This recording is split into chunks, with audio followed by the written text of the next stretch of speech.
Bonjour à vous, j'espère que vous avez pu vous mettre à l'eau parce que ça a été compliqué ce déconfinement. Mais enfin bon, moi j'ai pu me mettre à l'eau hier sur une plage autorisée. Je vous montre ça tout de suite. Enfin le déconfinement et la mise à l'eau. On va aller voir ce qui se passe. J'espère que les poissons sont là. Sur la première apnée, je vois une sèche, un céphalopode. Donc là, on la voit en position de défense.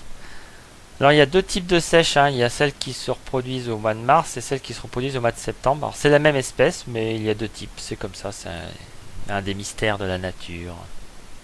Un peu plus loin, j'aperçois un petit sard. Alors, je le suis parce que s'il y a un petit sard en mode sentinelle, il y a sûrement un quartier général pas loin, ou peut-être des copains. Alors je l'observe, je reste au-dessus. Après quelques instants de patience, en effet, d'autres sards apparaissent.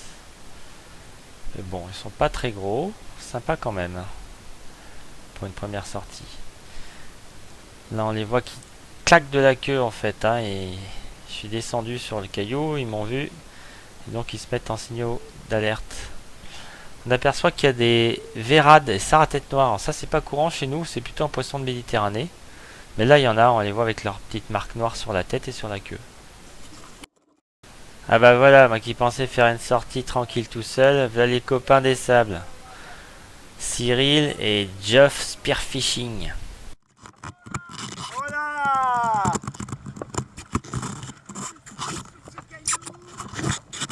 Les gars ont fait un bar chacun, c'est cool. Bon moi pour l'instant, je reste un peu en mode photo. Pas grand chose, alors on voit des petites crevettes là, des mysis. Et puis derrière un petit congre. Alors ça c'est une pierre sympa.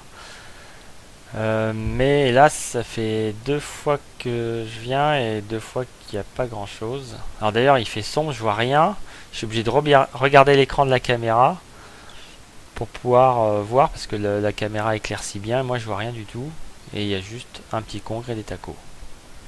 Je retourne sur le sable et j'aperçois une magnifique raie brunette. La plupart des raies sont en voie de disparition. Alors c'est un poisson que j'aime bien mais j'en tue pratiquement plus parce que je préfère qu'elles se reproduisent tout simplement. Ici une méduse de type Noctiluca.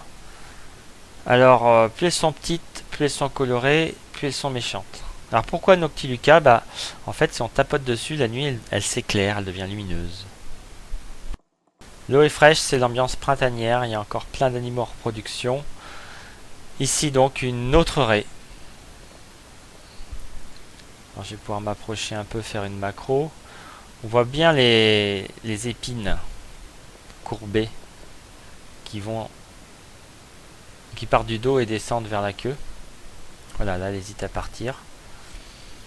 Devant une anémone. Non, il y en a qui les mangent les anémones, ils les font dégorger dans du vinaigre et ils font des petits beignets avec. Voilà, bon c'est spécial quand même comme goût. Là je commence vraiment à être mort de froid, donc j'ai repris l'arbalète.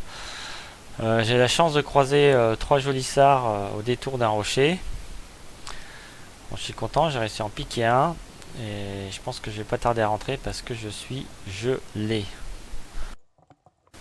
Le soleil va pas tarder à se coucher. D'ailleurs, je vous ai pris une petite photo souvenir.